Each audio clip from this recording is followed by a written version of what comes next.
Assalamualaikum warahmatullahi wabarakatuh. Kami dari kelompok 5 perencanaan SDM akan menjelaskan mengenai perencanaan strategik dan perencanaan SDM.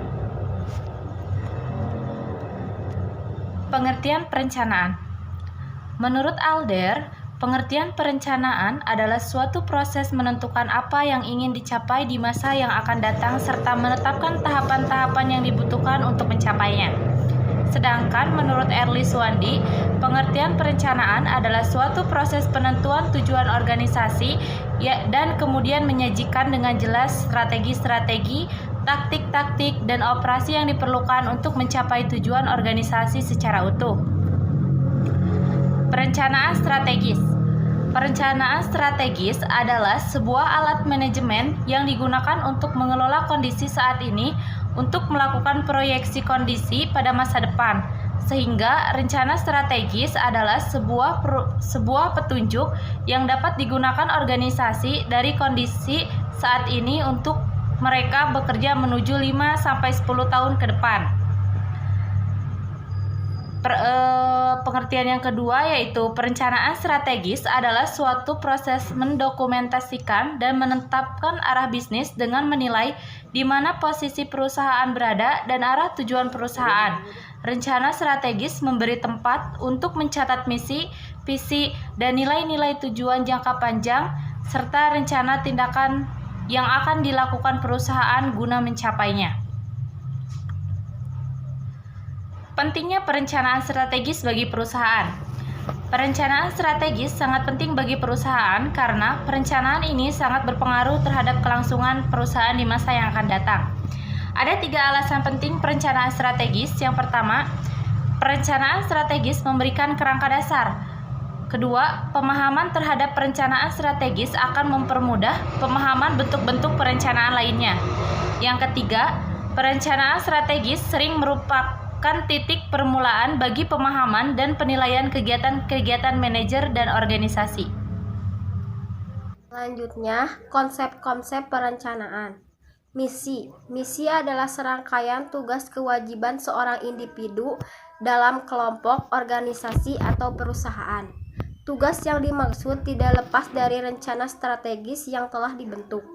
Misi dapat memastikan bahwa perusahaan memiliki tujuan yang jelas dan dalam bentuk parameter dan kinerja dengan tenggat waktu yang bisa dikontrol dan dievaluasi.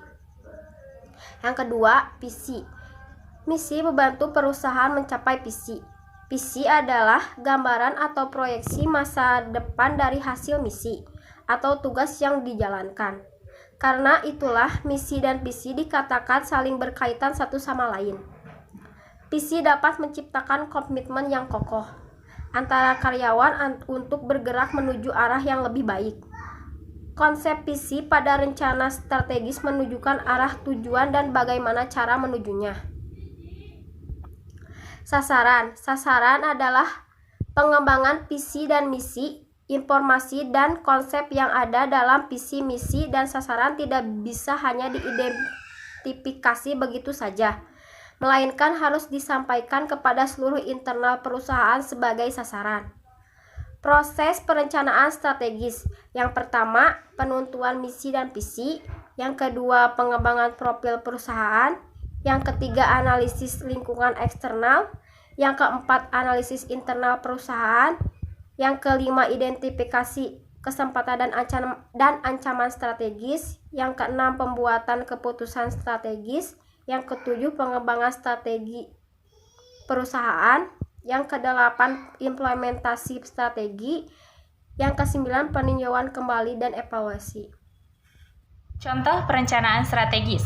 Rencana strategis untuk bisnis umumnya akan mencakup pernyataan tentang visi, misi, tujuan perusahaan, sasaran konsumen, serta rencana tindakan untuk mencapainya. Contoh yang pertama, rencana strategis pemasaran. Rencana strategis pemasaran bertujuan untuk menghasilkan penjualan untuk bisnis, baik untuk meningkatkan penjualan atau meningkatkan jumlah pelanggan pada kuartal berikutnya. Perencanaan strategis ini akan membantu untuk meningkatkan penghasilan dan meningkatkan basis pelanggan mereka. Contoh yang kedua yaitu rencana strategis bisnis. Rencana strategis untuk bisnis umumnya akan mencakup pernyataan tentang visi, misi, tujuan perusahaan, sasaran konsumen, serta rencana tindakan untuk mencapainya. Perencanaan SDM. Sumber daya manusia adalah individu produktif yang bekerja sebagai penggerak organisasi, baik organisasi pemerintah, perusahaan yang memiliki fungsi sebagai aset. Oleh karena itu, individu tersebut harus dikembangkan dan dilatih kemampuannya. Pengertian perencanaan SDM menurut Robert L. Mathis dan John H. Jackson pada tahun 2001. Perencanaan sumber daya manusia adalah proses analisis dan identifikasi tersedianya dan kebutuhan akan sumber daya manusia sehingga organisasi tersebut dapat mencapai tujuan. Sedangkan pengertian perencanaan SDM menurut Andrew S. Sikula, perencanaan sumber daya manusia adalah proses menentukan kebutuhan tenaga kerja dan berarti mempertemukan kebutuhan tersebut agar pelaksananya berinteraksi dengan rencana organisasi. Faktor-faktor yang mempengaruhi perencanaan SDM yang pertama yaitu faktor eksternal atau faktor luar, yang kedua yaitu keputusan-keputusan organisasi, yang ketiga adalah persediaan karyawan. Assalamualaikum warahmatullahi wabarakatuh. Perkenalkan, nama saya Ayu Puspitasari. Di sini saya akan mencoba menjelaskan pentingnya perencanaan SDM. Yang pertama di sini ada tingkat perorangan. Perencanaan sumber daya manusia sangat penting bagi individu karena perencanaan dapat membantu meningkatkan keterampilan. Kepuasan individu dapat lebih mudah dicapai melalui perencanaan karir yang tertera. Yang kedua di sini ada tingkat perusahaan. Organisasi atau lembaga menggunakan perencanaan sumber daya manusia untuk meningkatkan efisiensi dan produktivitas dalam jangka panjang. Organisasi harus merekrut tenaga kerja berkualitas tinggi untuk dipekerjakan sehingga dapat bekerja secara produktif. Selanjutnya di sini ada tingkat nasional. Masalah sumber daya manusia di tingkat nasional ini terkait dengan jumlah, komposisi, keagamaan, dan angka kerja yang ada pada suatu negara. Teknologi yang sangat berperan dalam industri akhir-akhir ini sangat membutuhkan sumber daya manusia yang lebih terampil dalam bidang iptek, manajerial, dan inovatif terhadap perubahan-perubahan yang terjadi. Sangat perlu disampaikan sumber daya yang berkualitas dan unggul untuk memenuhi kebutuhan yang meningkat untuk produktivitas yang lebih baik dan tanggung jawab sosial yang tinggi. Selanjutnya di sini ada proses perencanaan SDM. Yang pertama, persediaan tenaga kerja saat ini. Yang kedua, kebutuhan SDM di masa yang mendatang. Yang ketiga, ada memperkirakan permintaan sumber daya manusia. Yang terakhir, yang keempat, ada strategi dan implementasi pencarian sumber daya manusia. Yang selanjutnya adalah sistem perencanaan SDM.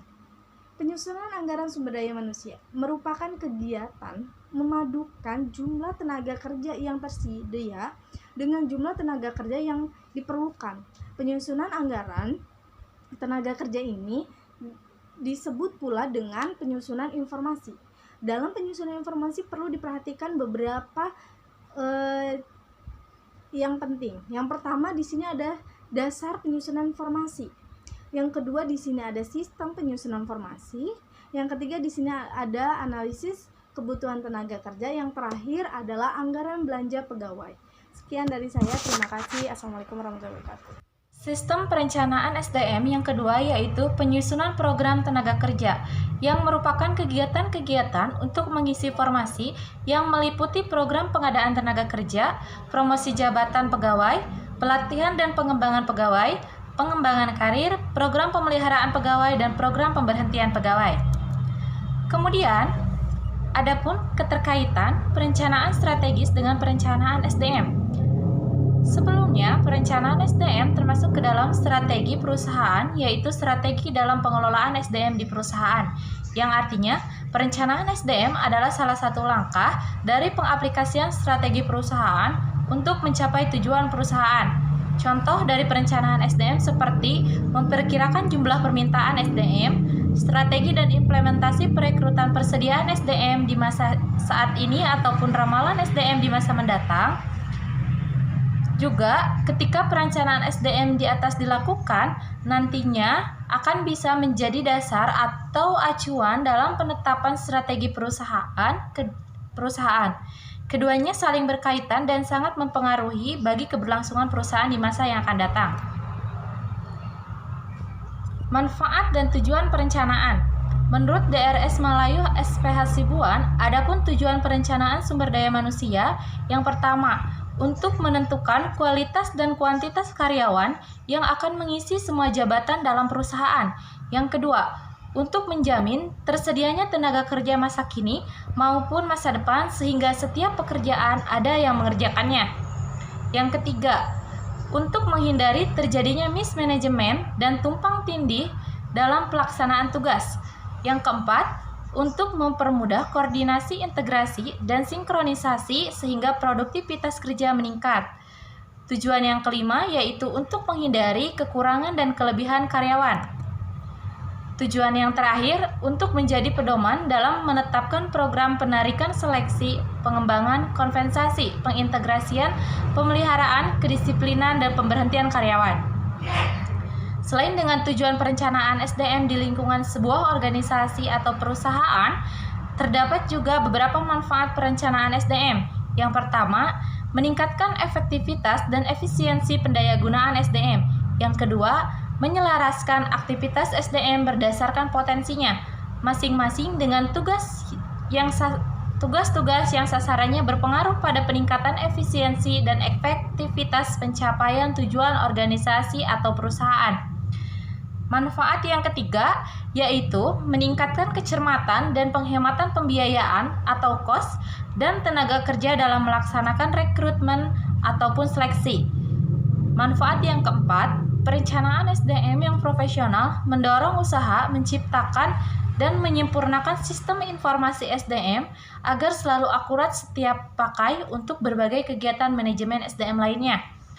Manfaat yang terakhir yaitu perencanaan SDM dapat meningkatkan koordinasi antar unit kerja atau departemen yang berkelanjutan. Sekian presentasi dari kelompok kami. Wabillahi taufiq wal hidayah. Wassalamualaikum warahmatullahi wabarakatuh.